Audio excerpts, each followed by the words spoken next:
everyone! Happy Tuesday to everyone here. Hello. Ooh, excuse me. Sounds like I've got a frog in my throat this morning.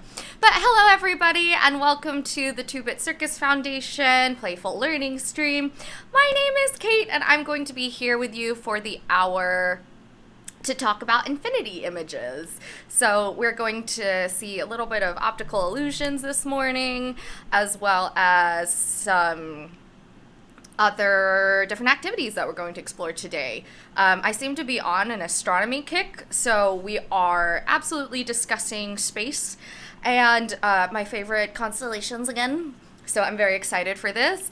Please let me know if you were able to observe any of the super cool star stuff that I mentioned last week, whether that be Halley's Comet or the meteor showers that we had last month. Let me know if you were able to check them out. They were super, super cool. I hope you had the ability to. But to get us into the mood this morning, to get ready to start studying about stars, I figured we might as well start with the astronomy picture of the day. This is located on NASA's website, and they have a different image every day that they highlight. And there's actually a little bit about it too that you can see. But this is an image from for today. And it looks like today's image was taken above the mountains in San Juan, Argentina. There's Barnard's Loop right up here, the Horsehead Nebula, Orion Nebula over here, as well as the belt stars in Orion's belt. So this is obviously not the way that we typically see Orion's belt from our view, because we are in the northern hemisphere, while Argentina is obviously in the southern hemisphere. But you can see Orion's belt right here, and then I believe these two extra stars right here that you see make up his hands and feet on the side. So this image is credited to Nicholas Tabouche. So thank you, Nicholas, for being awesome. So his little explanation of the image today says, do you recognize the constellation of Orion? Like we talked about. Oh, okay, Stark's on it. I won't get distracted by doing Don't Cry for Me, Argentina, but I might a little bit in a little while. But just to explain more about this image, Orion's belt is a little harder to see. The camera is zoomed into the center of the constellation, and the exposure happened long enough to enhance the nebulas that we often can't see with the human eye. Still, once you can figure out which way Orion's facing, which he's facing horizontally, you can see his 3 belt stars lined up vertically near the center of the image. So these 3 right here, as we see.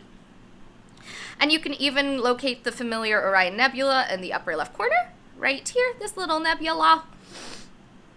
Famous faint features there that are also visible include the dark Horsehead Nebula, indentation near the image center, and the dusty Flame Nebula just to its right. Part of the Orion encircling Barnard's Loop can also be found on the far right. The image combines multiple sky tracking shots of the background in different colors with a single static foreground exposure taken at twilight, all captured with the same camera and from the same location. The picturesque scene was captured early last year from mountains in San Juan, Argentina. Ooh, so that was pretty cool. So essentially what this photographer did is he left his camera in one space for a very, very long time and took multiple pictures, and then together inside a photo editing app later on, he put all those images together to get what we see today. So that's our little fun fact for the morning about Argentina. Don't cry for me, Argentina. There you go, Stark's on it. That was for you. I can never compare it to the great Patti LuPone, but I can sing a tune or two. So I hope that inspired everybody here today, and you can click on that every day. Just so you know, this astronomy picture of the day is available every day, and it should it should change and have a new explanation every day. So if you're a big star fan just like myself, I highly suggest it to you. We won't talk about Madonna and Evita Stark's on it. It's just it's too rough. It's too rough for all of us. So you might be asking me, well, Kate, I don't really know what this has to do with mirrors or perspective, or I'm not really sure how this has to do with the night sky. Well, the way that our human eyes take in the light that you see when we look up at the night sky and see the stars come back, it's actually the light goes through our pupil and then bounces, kind of like a reflection in a mirror, back to the back of our irises, I believe, if I'm saying this correctly, and that's how we get images in our head. But that light has to travel a very, very, very long way, what we call light speed. Light speed, just a thinker. And often at times, once that light reaches our eyes, from the distance that we can see it from Earth, sometimes those stars are all dead, which is really sad. So you might be seeing something that doesn't exist anymore. You might be seeing something that came from the past. It's very, very interesting. So the sun, as we talked about last week or a couple weeks ago, is the heart of our solar system, and it's also a yellow dwarf star. So it's a big old star. It's a big old star of hot, glowing gases. And to explain that point a little further, I am going to get this image up for all of you. Oh, excuse me. I seem to have a little bit of a cough. So, let me pull up this image for everybody. Here we go. Perfect. Okay, so this image that I have right here for you explains the stars and their different sizes, as well as luminosity, which means brightness, and the surface temperature of the star itself. So if you didn't know, the hottest part of a flame is actually the blue part, that center part, that super, super blue, right where the fire starts, is the hottest point.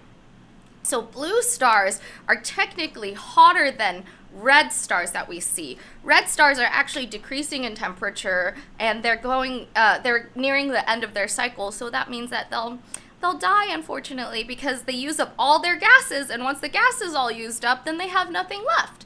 So without any energy left, they just kind of disappear. Well, they don't just disappear. Some of them explode. So that's a big thing. But we can see supergiants over here, as well as giants. Our little sun, if you didn't know, is not a white, it's a yellow dwarf, not a white dwarf. So white dwarfs are down here. And they're small, as you can see, in stature, but the white dwarfs are actually pretty hot, as you can see, because they're more on the blue side of the scale.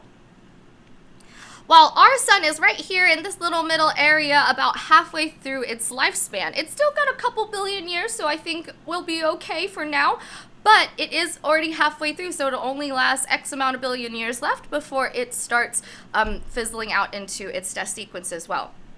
And then we obviously have giants, which are larger balls of gas. It looks like those are Pollux, and a couple other stars that are around Jupiter and Saturn and such, as well as supergiants. So supergiants are Polaris, which is the fancy name of the North Star.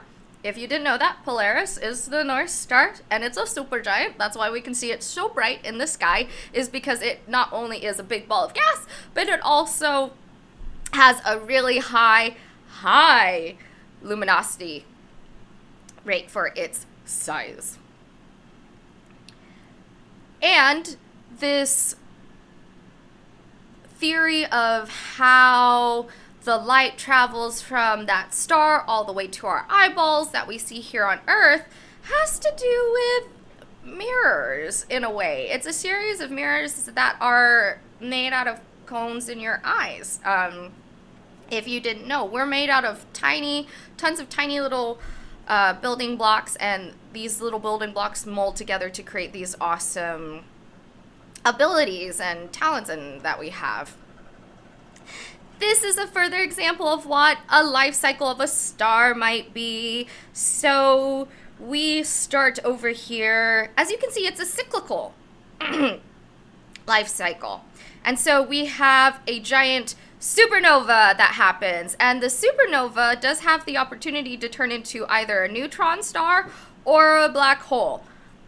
But if it doesn't choose either of those paths, it will turn into a nebula, which will then turn into the main sequence star, which then will turn into a red giant and either turn into a white dwarf or, I believe, a black dwarf down here. If not, if it doesn't choose to turn into a white dwarf or a black dwarf, it'll turn again into a supernova, a giant explosion, and start this all over again, because energy can neither be created nor destroyed, my friends. So all of this energy is being recycled constantly. So you can think of it like a giant wheel. I wish I'd seen the British comedy Red Dwarf, Stark's on it, but I have not yet. But I mean, British comedy is hard to beat. That dry humor is wonderful. Why is the white dwarf depicted as black, and why is the black dwarf depicted as white? That's a great question, Andy and Ian, and I am going to answer this question. Oops. I'm going to answer this question for you. Oh my goodness.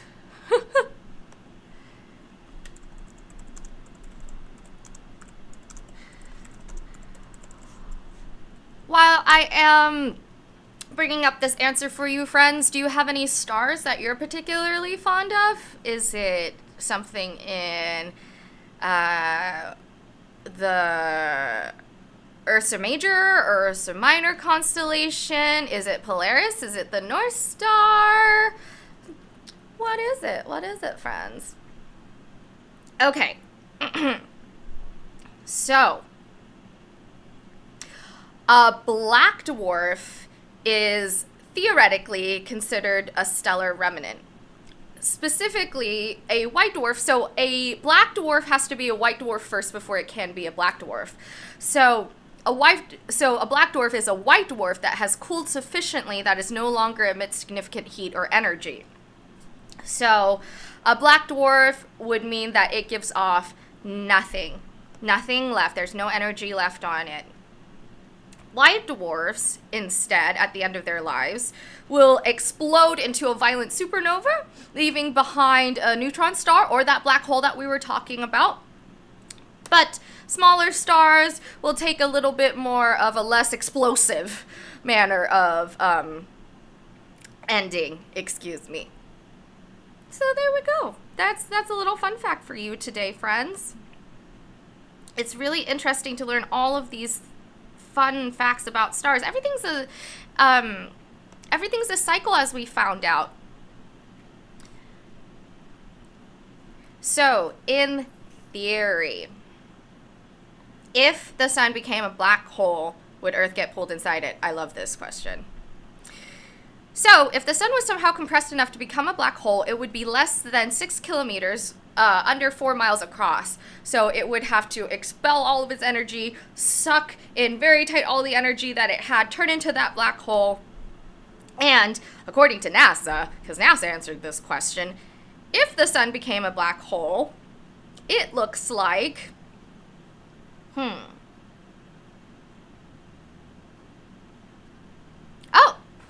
Earth wouldn't get sucked in. Why? Because it would contain no more matter than it does now, and it would not go closer to planets than it is now. Oh, that's cool. So when a sun becomes a black hole, none of its energy is neither created nor destroyed. So if the sun were to become a black hole all of a sudden, the Earth wouldn't get sucked into it because none of the gravity has changed in that area. And that gravitational force is what could potentially suck the Earth into that black hole. But because the gravity hasn't changed, then everything would hold its place, which is really, really, really interesting, and I didn't know that, and that's fascinating. Look at these cool exploration bunny holes we're walking into. Good morning, Deep Ocean Doctor. It's good to see you.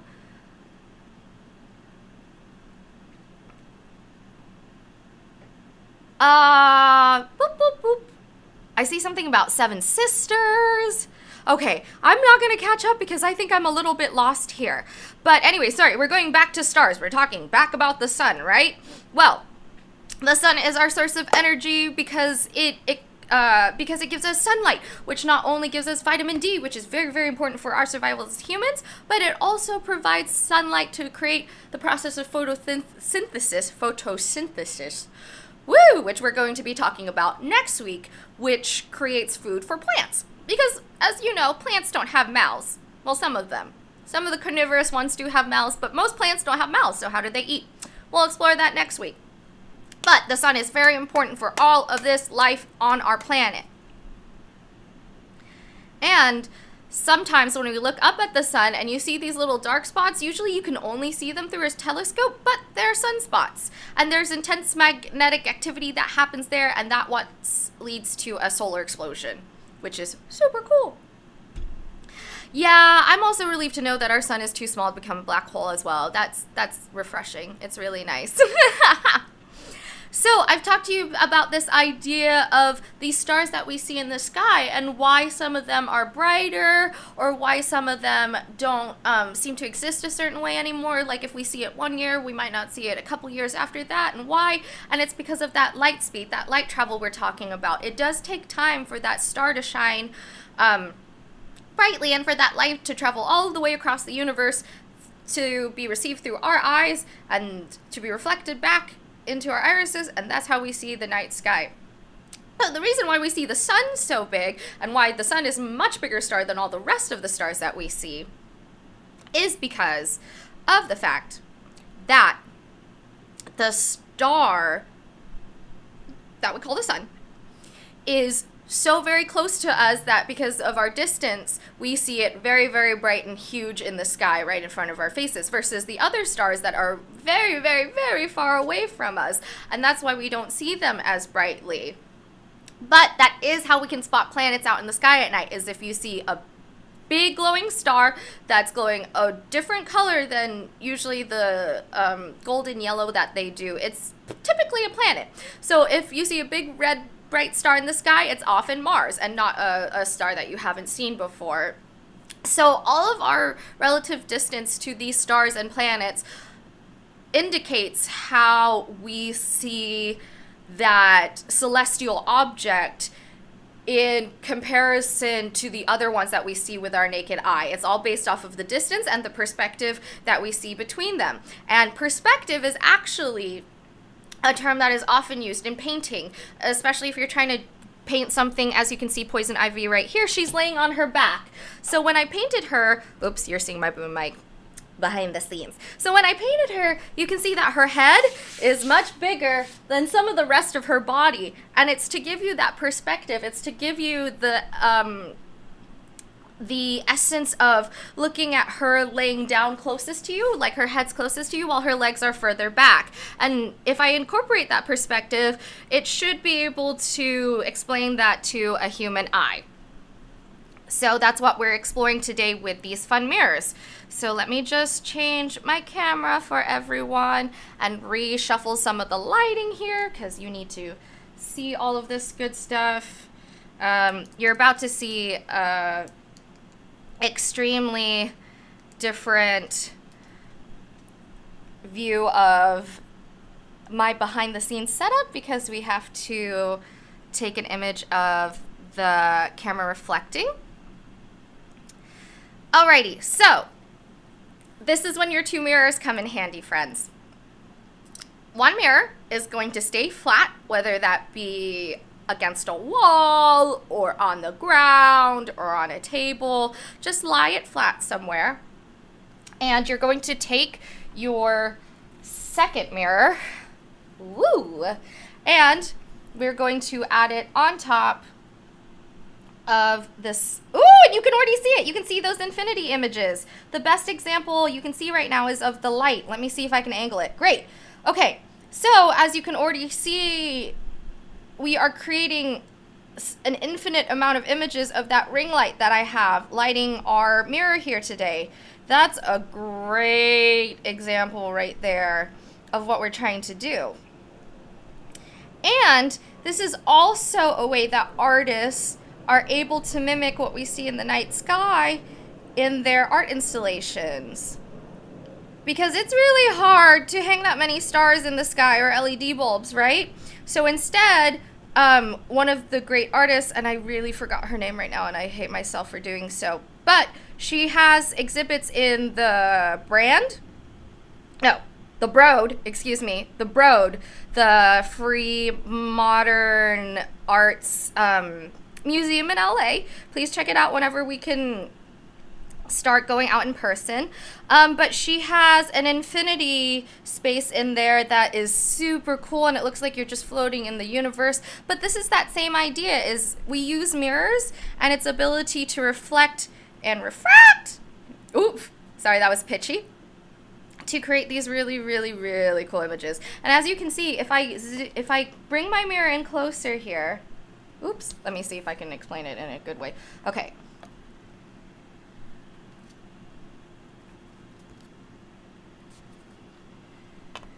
Okay. If I move, yeah, I know, it's super cool, right, guys? So if I move my mirror further away, you can start seeing that those images get smaller and smaller. The first one that you see right in the mirror, you can see him, oh, right there, you can see my finger. You can see that that original first light is a lot smaller. Versus if I move in with the mirror, oopsies, they get even smaller. There's even further distance. As you can see, this is the, oh, nope. Wait, where's my finger going? There we go. This is the first image that you can see is reflected right here, and it's actually even smaller than that other one when we moved further away. So the further we move away, oops, from the image, that smaller that reflected image is. Yes, the infinity room, that's right. And then if we go closer, we're starting to see more of that infinity aspect. We can see more of the endlessness, that it keeps going and going and going and going and going. Versus the further we move back, there's a lot less of that. I'm seeing a lot less infinite reflection. Ooh, my head got in the way. Right here, it's, you can see the frame within the frame. The more you move back, you can see more of the original image. Versus moving in, you see less of the original image and just what you can see in the frame. So this is a really, really cool experiment in perspective and seeing how distance. Oh, thank you! Yayoi Kusama is the artist name. Thank you, DIY kids. So Kusama. Kusama is the artist that often does a lot of this infinity reflection work. So if you love this, I highly suggest you look into them. But this is the activity that we are experimenting with, is seeing how we can alter these images based off of the distance, maybe the angle that we're at on here. And parents, you can follow along inside your playbook off of our website on page 69 to 70. Thank you to Vans again for making that playbook available for free for everyone. Oh, excuse me. So this pattern that you see in the mirror gets smaller and smaller as it fades into infinity. Does the pattern end, my friends? Well, I know you can't see very well, but technically no, the pattern doesn't end because of the way that these two mirrors work. They just keep on going and going until, I mean, it's so small that I can't even see it with my naked eye. So it's not that it necessarily ends, it just becomes so small that we can't see it anymore. With that explained, why do you think I can't see these images even though they go on to infinity and just keep going smaller and smaller and smaller and smaller? Do you guys know the reason why I can't see the pattern all the way into infinity? Anyone? Anyone? Well, if you had a thought about it, it's because the pattern will continue, but the light source is, the original light source is so far away from that tiny version of its reflection that we can no longer see it. And without light being reflected, we can't see things in the dark. We don't have great night vision. That's why it's so much harder for us in the dark than when there's light. Because light is what helps us to see, because it bounces off of objects, and that bouncing of light gets reflected back into our eyes, and that's what causes images. And that's why we have night vision goggles. It's to help us look in the dark. So, does this make any sense for anybody? Is anybody thinking of some cool mirror boxes that they might be able to create at home as gifts? You know, that would be really cool, like a infinite universe box where you have mirrors on 3 sides and lights hanging out in the middle, and when you put the 3 mirrors together in a triangle, just like so, you'll be reflecting upon another, and it'll look beautiful, kind of like a kaleidoscope, if you've ever played with a kaleidoscope. So, my activity for you today after you're done with this class is I want you to look up your favorite star and let your family and friends know how far that star is from us, how bright it is, and whether or not it still exists. Because remember, even though we might see the light of a star, it might not exist anymore because of the amount of time that it takes to use light speed to get to our eyes. So keep that in mind, my friends. And it might be very confusing to a lot of you about this Death Star business. Not a Death Star, but a star dying. Some of you may be confused by this. So I found an awesome video that I'm going to pull up right now for everyone. And we're going to watch just a little bit of it together so that it can explain to you a little bit more about stars and their life cycle. Life cycle, life cycle, life cycle. Okie dokie. We are ready to go. I'm going to play this video. Boopity boop, boop, boop, boop. Oops. I should probably give you a good screen. There we go, friends. Okay. Here we are. No, Flash Player, not right now. Don't panic just yet. The sun is about 4.5 billion years old. That's old by most standards, but less than halfway through its expected lifespan. However, by observing countless stars similar to the sun, scientists now have a good idea of what will happen to the solar system in the very distant future. Stars are balls of matter that produce energy mainly by fusing together atomic nuclei of hydrogen, forming helium. Now, when two nuclei fuse together, their combined mass is slightly less than the sum of the two original nuclei, and the difference is released as energy. That's where sunlight comes from, and it's also the process that powers thermonuclear bombs. But while thermonuclear bombs use up their fuel in just a fraction of a second, stars are big enough to sustain nuclear fusion for millions or indeed billions of years, before they too eventually run out of fuel. What happens next depends on the size of the star. Really big stars explode as supernovae after only a few billion years.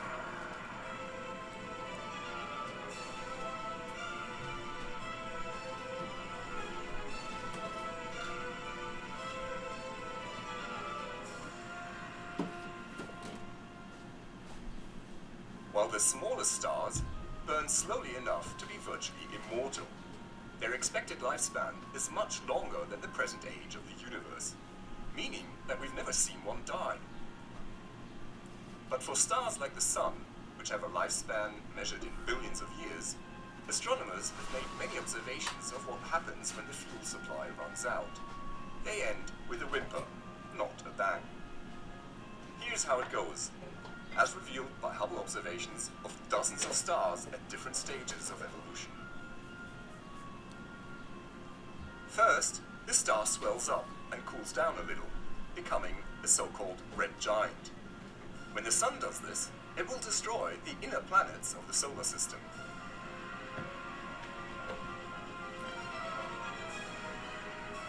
Next, the outer layers are puffed out, forming a dense cloud of gas and dust that totally obscures the visible light from the star. This stage, called a preplanetary or protoplanetary nebula, is tough to observe, as it's so faint. Only dim infrared emissions from the dust cloud and reflected starlight let astronomers see anything at all. It's also a very short period in stellar evolution, just a few thousand years long, so these objects are quite scarce. Hubble's images of preplanetary nebulae show a wide variety of shapes, hinting at complex dynamics going on inside. The spiral structure of this nebula is particularly unusual, and is likely due to a binary star system shaping the cloud of gas and dust.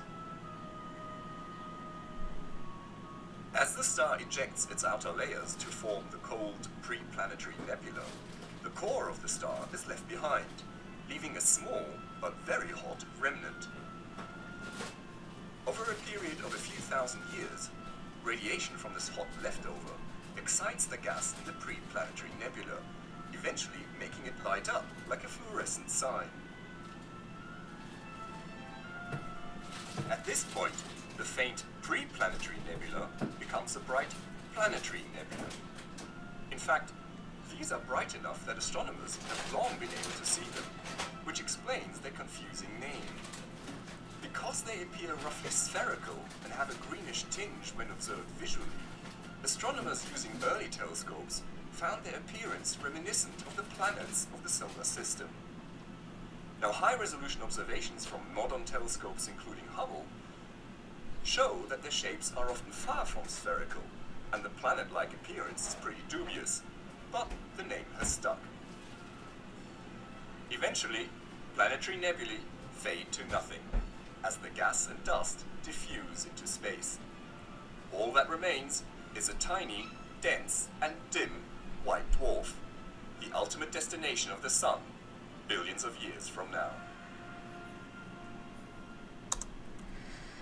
All right, I hope that helped you a little bit, and I hope that helped you understand the process of stars a little more. So essentially, in the best way, the easiest way I can explain this is, it's have you had one of those expandable balls that made out of they almost look like a geodesic dome that you can expand and collapse? So when that toy is collapsed in your hand, that is the star at its normal age while it's still burning its gases and hydrogen there as fuel. But when you expand that toy and that center starts becoming bigger, more of a spherical shape, that's essentially what happens at the end of a star's life cycle, is that it expels all the last bits of energy that it has, and in the process of doing so, it creates this, I believe the short term is IMS, which is that interplanetary dust that is around it. And it turns into a white dwarf, that really, really hot center, and eventually will dissipate into nothingness. But that just means that at that particular location, that star is no longer going to exist. But that doesn't mean that that energy goes bye-bye. No, not at all. It just transitions to a different star instead, because again, matter is neither created nor destroyed. So I hope that video helped explain things just a little bit more to you. If you found that you quite enjoyed it, it is from the Hubble Space Telescope website, theyara.org. So this is definitely a reliable resource. They also have other images and videos on there if you want to explore more about Hubble's specific what am I trying to say? Additions? I think whatever Hubble's additions have been to the science community, it will be located on that Hubble Space Telescope website. Yay. And if you want to learn more about the sun, whether you be an adult or a child, the NASA website is wonderful for that. It does have a kid-friendly section, as well as PDFs that you can look into to tell you more about heliophysics and other planetary objects around us and our universe. So highly suggest it. And of course, my favorite is NASA has a section all about stars. That's right, friends. Stars. Not the stars that you see in Hollywood, but the stars that we can see up in the night sky no matter where we are.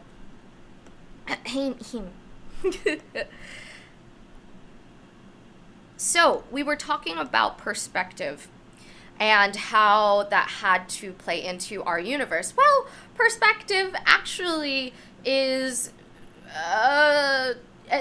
there's plenty of examples of perspective throughout our entire lives, and I'm about to show you a couple more so that you can explore how even sound is affected by distance and the way that we perceive it. So the next video I'm going to show you is one of a train at nighttime. I would like you to, as much as you can, attempt to watch it. And in addition to that, listen to what is happening to the train. Because not only can you visually see this change in distance, but you can also hear it. It's also an audible cue that you can look for. So let me start the video. Full screen. Yes. Okay.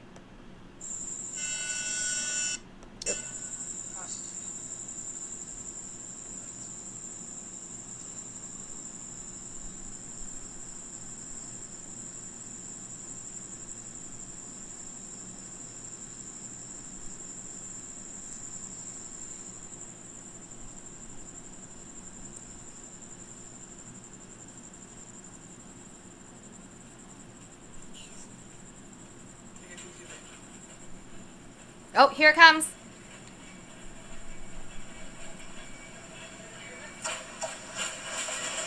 Woo! All right. Did everybody catch that?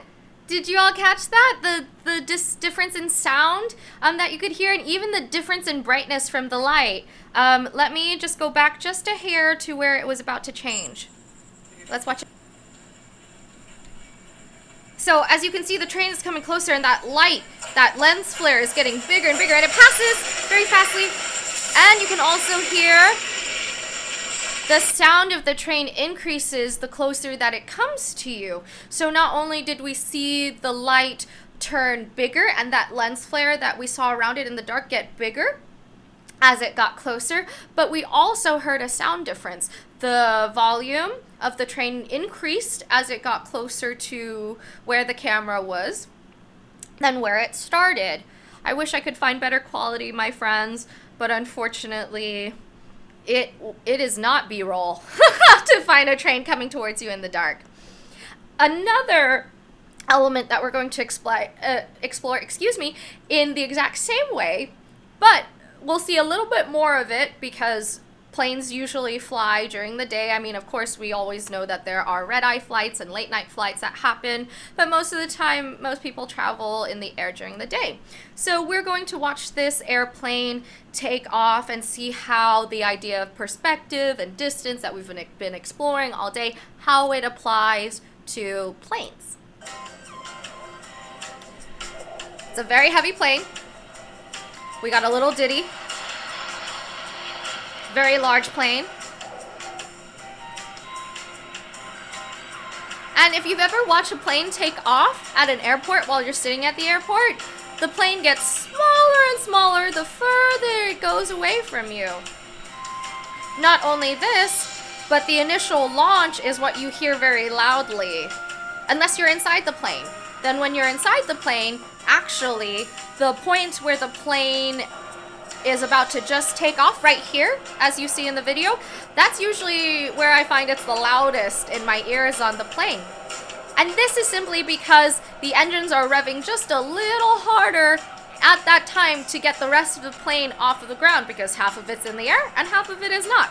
So to get the bottom half, the weightier half in theory of the plane off the ground, it's got to add that extra pressure and gas, add more fuel into the tank to finish that takeoff sequence. Because if pilots do not step on the gas at that time, there is a potential of the plane not doing exactly what you want it to.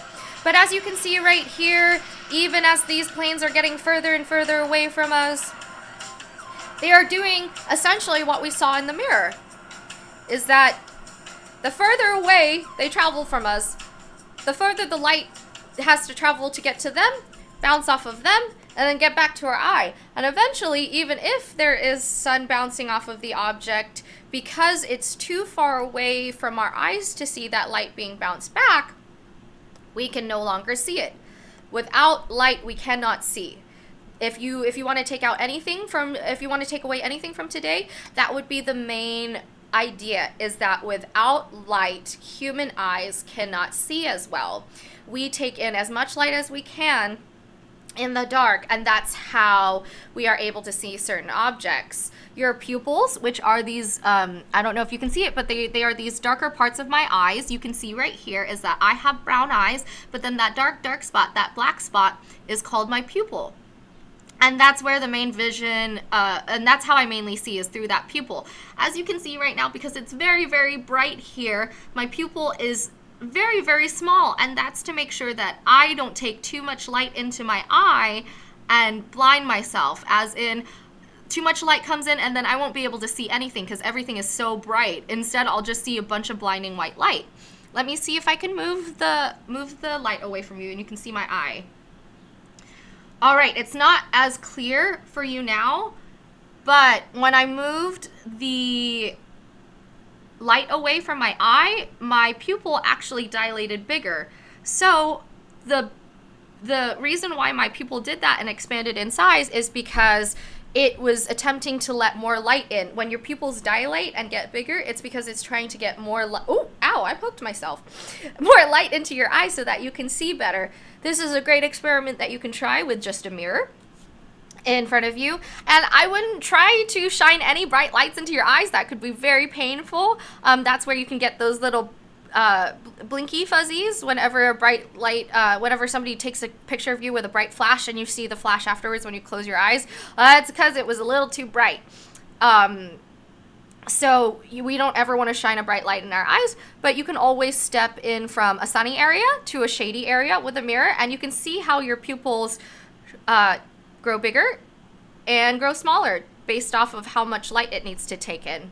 I do see a note from Gonzalo. Oh, apparently if you are an LA local, there's a park in El Segundo where you can see the planes from LAX take off, which is super cool. I can actually see planes from where I am just because I'm close to a local airport around here as well. So if you have the time and you love airplanes and you love this lesson, highly suggest you go explore this park right by El Segundo or around any close airport. Please always stay safe and please always have a parent with you.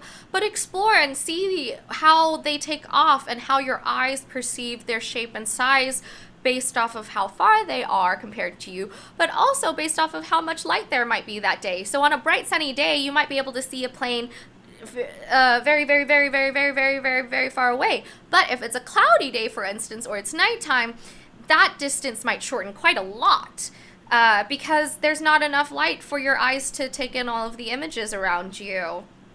That's why cats and dogs have better night vision than we do. I believe that there's, and I will have to search this. I really should have looked this up before I'm telling you guys this.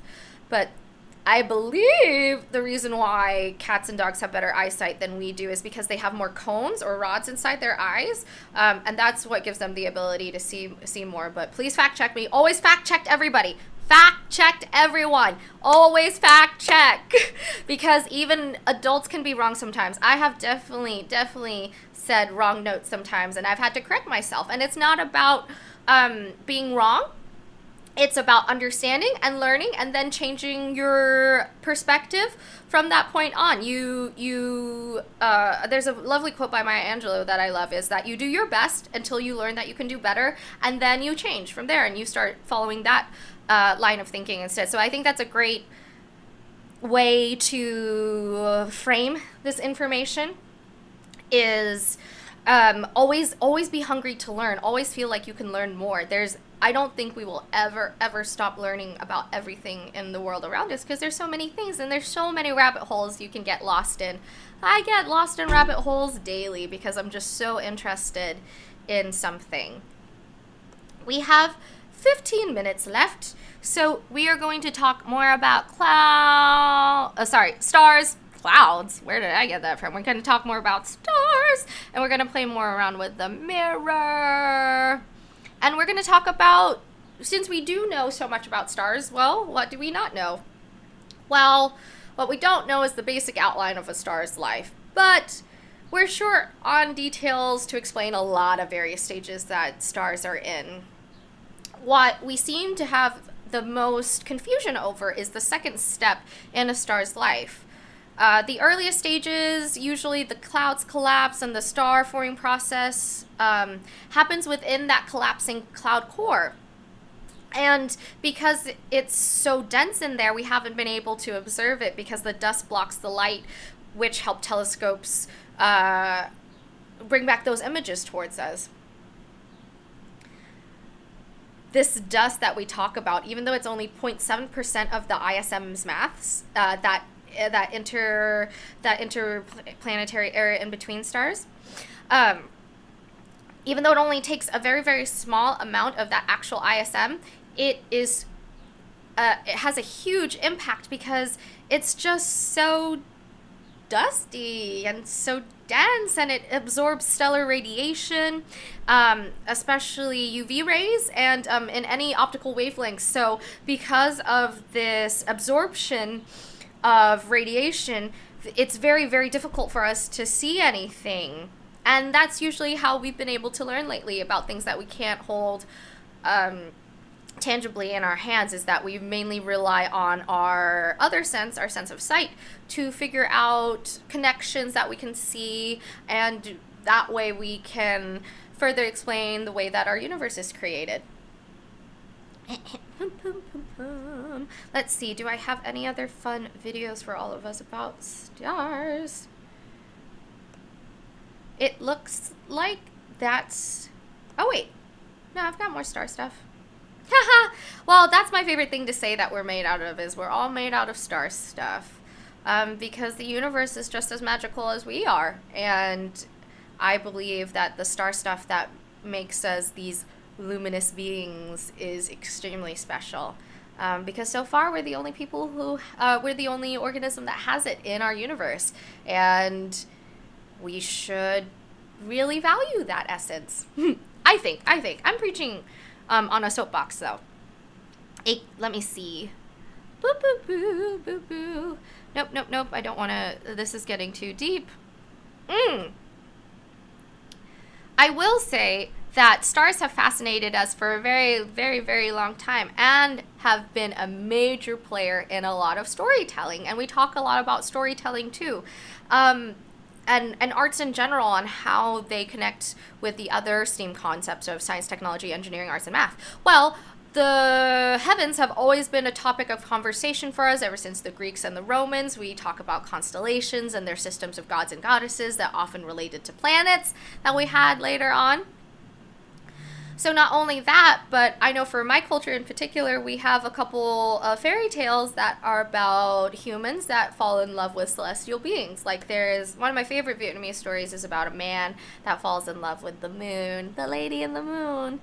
So as you can obviously see, humans have been obsessed with our heavenly spheres for forever because we still don't know a lot about it. As I said before, we still don't know a lot about stars. Even though I have filled almost an hour today full of star knowledge, that still isn't enough to explain how stars live out their lives and what they do and all the finer details. We know the grand scheme of things, but we don't know those finer details. And that's where your awesome young minds come in, is that maybe after today you got really, really excited about stars and everything, and you want to think of a really cool way to work through that radiation atmosphere around the dust that's in the ISM around stars, so that we can finally get through that dust and see that second process in the lifespan of a star. Maybe you're going to be that person that is going to finally be able to give us the answers that we're looking for. And that is the idea of innovation, when you take somebody else's idea and expand upon it. And innovation is not copying, it's improving, actually. You're looking at a problem in a different light, and sometimes the way that you look at it is different from everybody else, and you'll find a new cool way of doing things that nobody else has thought of. So always keep your minds open, like Tora said the other day, like a parachute, so that you can catch all the winds all the way down, and then you for yourself can start figuring out what information you want to hold on to that really attracts you in these different concepts that we're exploring. Okay, so it looks like my time is almost up for the day, which makes me kind of sad. So I guess I should do this quick, easy sketch with you guys before my time is done. I'm sad now because I gotta Go away. But let me go get my sketchbooks. And if you would like to join me, please grab your own sketchbook. We're going to play a little bit around with perspective based off of the class and the experiment we just had with those two super fun mirrors. But let me teach you an easy way that my art teacher used to show me how to draw perspective. Let me change my camera for you. Okay. Alrighty. So, let's get some better light on here. Perfect. I'm going to use my bigger pen I learned from last time. So, a really easy peasy way to set up perspective in a drawing. Let's see if I'm trying to do a hallway, for example, is that I always want to go from larger to smaller. So this usually, drawing these two sides of a triangle often help me with perspective, especially if I'm trying to draw a doorway. So that's what I'm going to put at the end of this, is a door.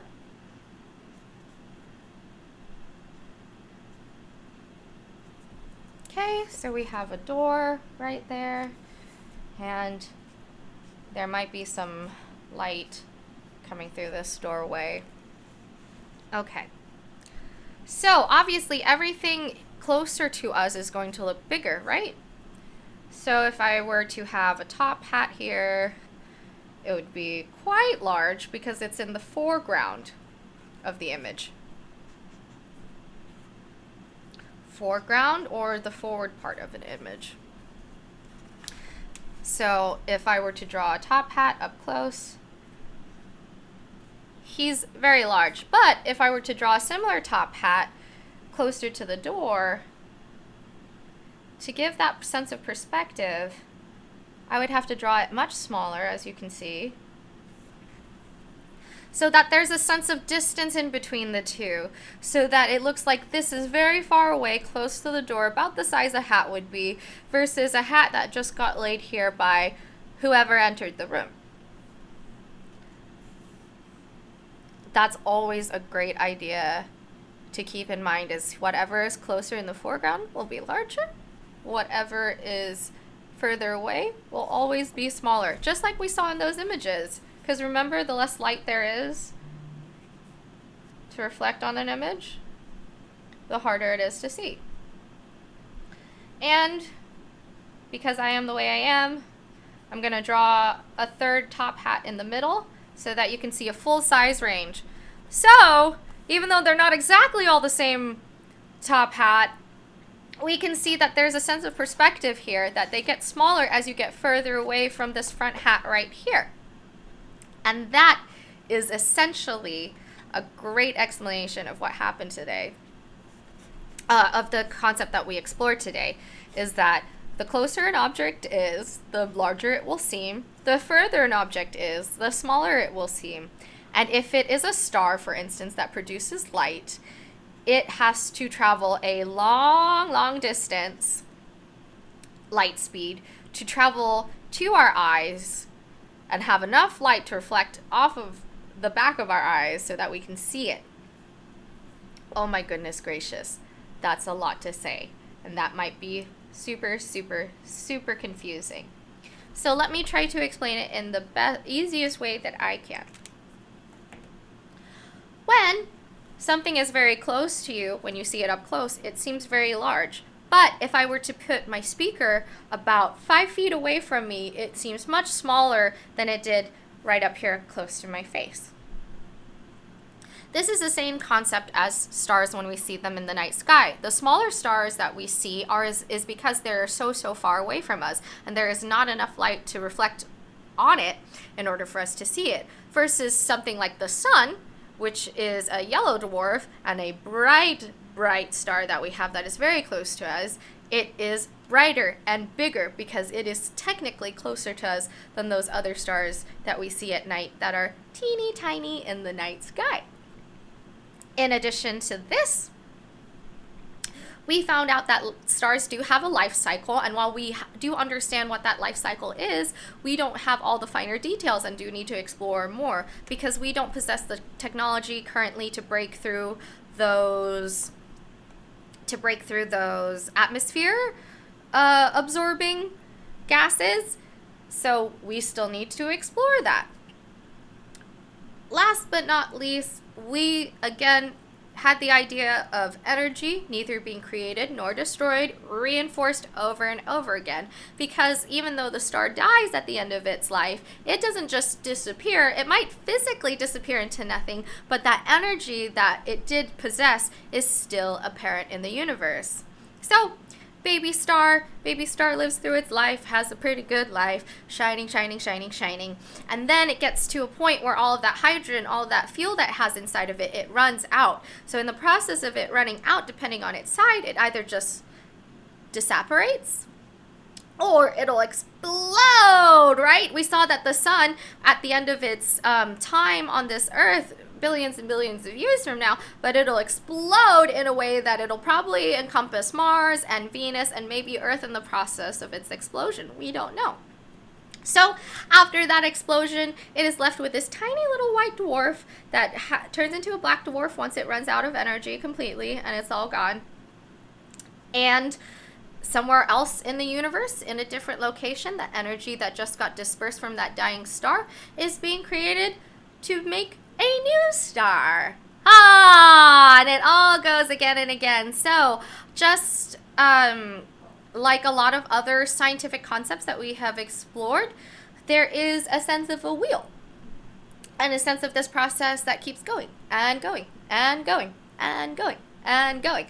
And these processes that just keep going and going, like an Energizer bunny, is amalgamate all together, and that's what creates our happy little home here on planet Earth. Yay! So that was today's lesson, everybody. I know, again, it was a lot of me talking. But I promise next week we're going to get a little bit more hands-on. As I said, I believe that next week I am tackling photosynthesis, and we've got a lot of hands-on activities for that. A little less talking, a little more tactical learning. Again, I want to thank you all for being here and thanking our sponsors for allowing us to be here with you Monday through Friday, 10 a.m. to 11 Pacific Standard Time. We are also on the archives of Twitch and YouTube, and I believe we have an archive on Facebook, but you can catch us on all those platforms, as well as our Instagram. Our Instagram is always updated and in the know and always trying to get the most updated information to you. Last but not least, if you enjoyed our activity today and you wanted to start making your own projects at home by following us along, we do have kits already started and created for you all that you can order at www.2bitcircus.org. Again, that's www.2bitcircus.org. And on our website, you can not only find more information about us, you can find out how to contact us, as well as the other educational resources that we provide to our communities. Well, that's it from me, your star girl for this week. I hope you tune in tomorrow because it is my best gal pal Evelyn on, and she's always makes my day, and I hope she makes yours. Last but not least, again, I just want to thank you all and say goodbye, and I hope you have a good rest of your Tuesday.